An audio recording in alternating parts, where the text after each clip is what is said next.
In today's video, I'm going to teach you how to remove SharePoint shortcut from OneDrive. If you've been dealing with clutter or simply want to tidy up your OneDrive environment, removing unnecessary shortcuts can make a big difference. Let's get started. First, log into your Microsoft account. Open your preferred browser and enter your login credentials on the Microsoft sign-in page. Once you're successfully logged in, you'll be taken to your account dashboard.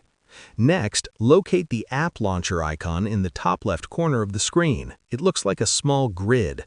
Click on it to open the menu showing all your available apps. Then select OneDrive. This will open your OneDrive homepage where all your files and folders are displayed. Now, look for My Files on the left-hand side and click on it. This view shows all the files stored in your OneDrive and makes it easier to find SharePoint shortcuts. Browse through your files and locate the specific SharePoint shortcut you want to remove. If you have many files, take a moment to scroll carefully until you find it. Once you've found the shortcut, hover your cursor over it and click the checkbox that appears on the left to select it. After selecting the file, a set of options will appear at the top. Click the three dots icon to open more options. From the drop-down menu, select Remove.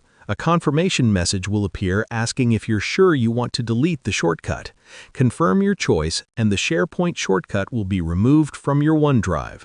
Remember, removing a shortcut does not delete the original file from SharePoint. It simply removes the shortcut from your OneDrive, helping you declutter and keep your files organized.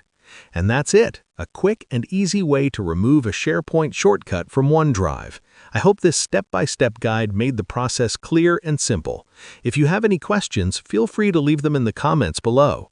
Thanks for watching, and be sure to subscribe for more helpful tutorials.